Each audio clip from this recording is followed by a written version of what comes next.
Programming for problem solving unit 1 के part 1 में आपका स्वागत है। इसके अंदर हम AKTU के लिए सारे इंपॉर्टेंट कॉन्सेप्ट्स को क्विकली कवर करने की कोशिश करेंगे।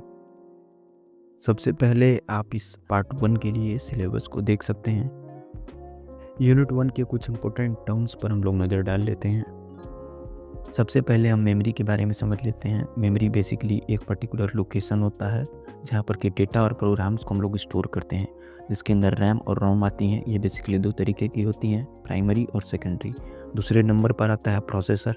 प्रोसेसर बेसिकली क्या होता है, CPU होता है, जिसे कि ब्रेन ऑफ कंप्यूटर बोला जाता है, जो कि इंस्ट्रक्शंस को एग्जीक्यूट करता है ताकि हम किसी भी प्रोग्राम को इफेक्टिवली रन कर सकें।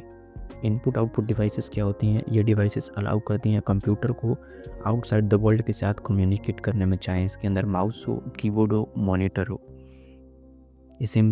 असेंबलर बेसिकली एक लैंग्वेज ट्रांसलेटर होता है जो कि असेंबली लैंग्वेज के प्रोग्राम्स को कन्वर्ट करता है मशीन लैंग्वेज के अंदर। कंपाइलर भी एक लैंग्वेज ट्रांसलेटर होता है जो कि हाई लेवल लैंग्वेज यानी कि इंग्लिश लाइक लैंग्वेज के प्रोग्राम्स को कन्वर्ट करता है मशीन लैंग्वेज के अंदर। ये बेसिकली क्या होता है, फास्ट होता है, क्योंकि लाइन बाय लाइन ट्रांसलेशन जो इंटरप्रेटर करता है उसके बजाय ये होल ट्रांसलेशन करता है, मतलब पूरे प्रोग्राम को एक ही बार में। इंटरप्रेटर भी एक तरीके का ट्रांसलेटर है जो कि हाई लेवल लैंग्वेज के प्रोग्राम्स को मशीन लैंग्वेज के प्रोग्राम्स में कन्वर्ट करता है, लेकिन ये लाइन बाय लाइन करता है। लोडर बेसिकली एक सिस्टम सॉफ्टवेयर होता है जो कि हमारे एग्जीक्यूटेबल फाइल जो कि .exe से बने होते हैं उनको हार्ड डिस्क से रैम की तरफ लाता है ताकि वो रन करने के लिए रेडी हो सके। लिंकर क्या होता है, लिंकर बेसिकली हम जो सोर्स कोड वगैरह बनाते हैं उसी तरीके से ऑब्जेक्ट कोड जो होता है उसको लाइब्रेरी के साथ लिंक करता है ताकि हमें एग्जीक्यूटेबल फाइल मिल सके। एल्गोरिदम क्या होते हैं, एल्गोरिदम एक फाइनाइट सेट ऑफ स्टेप्स होते हैं जिनको कि फॉलो करके हम अपने प्रॉब्लम के सॉल्यूशन तक पहुंच सकते हैं। अब हम स्टोरेज जो कि एक इम्पोर्टेंट टॉपिक है उसके बारे में समझ लेते हैं। स्टोरेज को हम मेमोरी भी बोल सकते हैं। स्टोरेज बेसिकली रेफ़र करता है कि हम अपने डेटा और इंस्ट्रक्शंस को कहाँ पुट करेंगे, चाहे वो प्राइमरी हो यानी कि वोलेटाइल, या फिर सेकेंडरी हो जो कि नॉन वोलेटाइल होता है। प्राइमरी के अंदर बेसिकली रैम आता है जो कि रैंडम एक्सेस मेमोरी के रूप में बोला जाता है, जो कि डेटा को टेम्पोरेली एक्सेस करता है। जहाँ पर कि सेकेंडरी स्टोरेज डिवाइसेस क्या होती हैं जो कि नॉन वोलेटाइल होती हैं, जैसे कि हार्ड डिस्क ड्राइव या फिर सॉलिड स्टेट ड्राइव जिसको कि SSD भी बोलते हैं हम। वो बेसिकली क्या करते हैं, डेटा को लॉन्ग टाइम के लिए यूज किए जा सकते हैं उनके द्वारा, यानी कि वो डेटा को काफ़ी लंबे समय तक रिटेन करते हैं। अब हम ऑपरेटिंग सिस्टम के इम्पोर्टेंट कॉन्सेप्ट्स को समझ लेते हैं। ऑपरेटिंग सिस्टम बेसिकली एक कोर सॉफ्टवेयर होता है जो कि कंप्यूटर के हार्डवेयर को मैनेज करता है और डिफरेंट एप्लीकेशंस को रन करने में हेल्प करता है। ये memory management, process scheduling, file system और एक इंटरफेस प्रोवाइड करता है यूज़र और कंप्यूटर सिस्टम के बीच में। इसके कुछ एग्जांपल्स हो सकते हैं विंडोज़, मैक ओएस, लिनक्स और एंड्रॉयड। कुछ टाइप्स ऑफ ऑपरेटिंग सिस्टम के बारे में समझ लेते हैं। सबसे पहले नंबर पर आता है बैच ऑपरेटिंग सिस्टम। ये बेसिकली जो टास्क होता है उसको बैचेस में परफॉर्म करता है बिना यूज़र के इंटरेक्शन के। इसका पहले के कंप्यूटर्स में यूज होता था। दूसरे नंबर पर आता है time sharing operating system. Basically एक ही टाइम में मल्टीपल यूज़र को ने सिस्टम को एक्सेस करने का अलाउंस ये देता है time sharing operating system. Real time operating system क्या होता है, ये जैसे कि इमीडिएट रिस्पॉन्सेस चाहिए, जैसे कि मेडिकल या फिर इंडस्ट्रियल सिस्टम्स में, उनके अंदर ये यूज किया जाता है।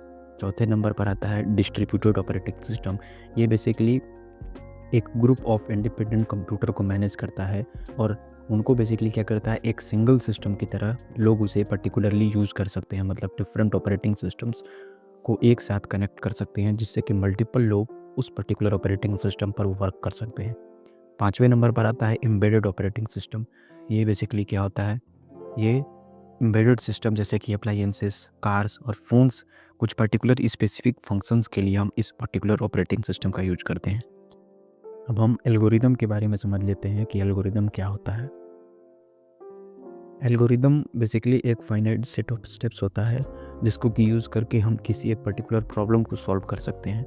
ये कुछ सर्टेन फॉर्मेट्स को कंटेन करता है, जैसे कि फ्लो चार्ट्स, सूडो कोड्स, और हर एक step down the line break होते जाता है जिसको कि इजीली हम अंडरस्टैंड कर सकें। फ्लो चार्ट के बारे में बेसिकली ये बोल सकते हैं कि एक डायग्रामेटिक रिप्रेजेंटेशन होता है, सेट ऑफ स्टेप्स जिनको कि हम फॉलो कर रहे हैं उन्हीं को बेसिकली हम रिप्रेजेंट करते हैं फ्लो चार्ट के द्वारा। सूडो कोड बेसिकली, सूडो मतलब फॉल्स होता है, तो ये बेसिकली एक फॉल्स कोड की तरह होता है जो कि एल्गोरिदम और एक्चुअल कोड के बीच के ब्रिज की तरह काम करता है।